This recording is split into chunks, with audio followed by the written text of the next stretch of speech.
As a black person, the only time we ever heard about Jewish people was either like when they were running some company or when they were referencing rap songs or hip hop music videos. If you're walking through the street and you meet a Jewish person, you might not even know they're Jewish because they just represent as white presenting.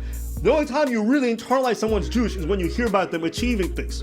From my perspective, seeing the media and these organizations reprimand KYRIE or Kanye, I suspect that this didn't lower anti-Semitism in any type of way. If anything, it just fomented it and increased it in a lot of communities. You have to get at the root of it, which is a lot of people kind of parody this trope that Jewish people are part of some kind of grand conspiracy or that they have all the power. And then the moment this kind of stuff is brought up, everyone says anti-Semitic and they try to lobby some kind of criticism or try to get these people to pay for the things that they've said. Even Dave Chappelle recently, in his monologue, people have come at him for saying he's normalizing anti-Semitism.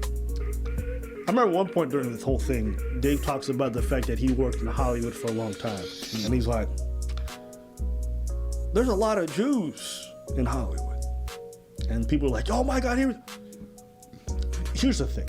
You getting on your account and yelling like, oh, anti-Semitism. Guess what? If you've ever worked in Hollywood, there's a lot of Jews, whether you like it or not.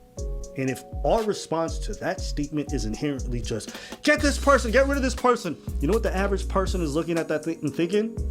Did they say a lie? Because if they didn't, why are you trying to cancel them or trying to get them reprimanded? So instead of always turning to immediately just being like, oh, anti-Semitism, why don't you do the smart thing, which is just demystify the reasons why Jewish folks may be overrepresented in positions of leadership in Hollywood, or demystify the reason why Biden's cabinet is like 50% Jewish. Like, even though these are such a small population, only time we see them represented in media is when they're at the upper echelons of society. That's generally how we internalize Jewish people. The thing I'm trying to get at is, as a black person, the only time we ever heard about Jewish people was either like when they were running some company or when they were referencing rap songs or hip hop music videos. If you're walking through the street and you meet a Jewish person, you might not even know they're Jewish because they just represent as white presenting. The only time you really internalize someone's Jewish is when you hear about them achieving things. Right? It's not like Asians. I see Asians at my corner store. I see them in the streets. They're visible. They're on the buses with me. I don't know when I'm next to a Jewish person. So my only media interpretation of Jewish people is in positions of power or in rap songs being spoken about very poorly. Get me? And as someone who's digested hip hop, all I ever heard since the 90s is like, these niggas are stealing our money, these niggas are doing that, the Jewish people control us, right? That is all I ever heard. And then I look and I got Biden's cabinet that's 50% Jewish. That's all you're seeing from a media perspective. So that's where folks have to come in and demystify the reason why. Because right now, I don't know why. Because if you don't, we're still gonna see what it is, we just won't know why it's there. You get what I'm trying to say? And to just draw a quick parallel, black people are overrepresented when it comes to crime in North America. If someone says, yo, black people commit a lot of crime, and you're that's racist, you gotta do the extra step and be like, the reason why they're so overrepresented is due to cultural, socioeconomic issues, poverty.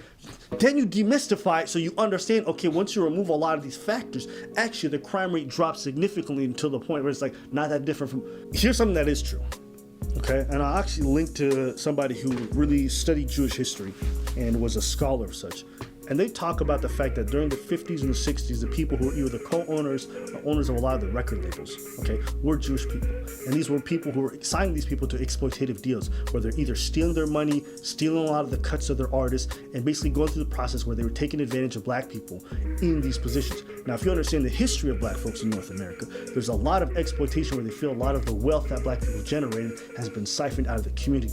And when you constantly see media representation of Jewish people and stealing those, as well as historical context that makes that shit true, you can understand why there's a bit of a negative sentiment and animosity. Like, this might surprise y'all, but most black people did not give a fuck about Kanye's comments about Jewish people. They didn't really care about what KYRIE did because their relationship with the Jewish people was like, oh yeah, that shit sounds true. So until you demystify that, most black people are not gonna care. And then you punish these people, whether you feel it's justified or not, they're just gonna build that animosity even further. So this is why I'm trying to say the dialogue needs to be a bit better.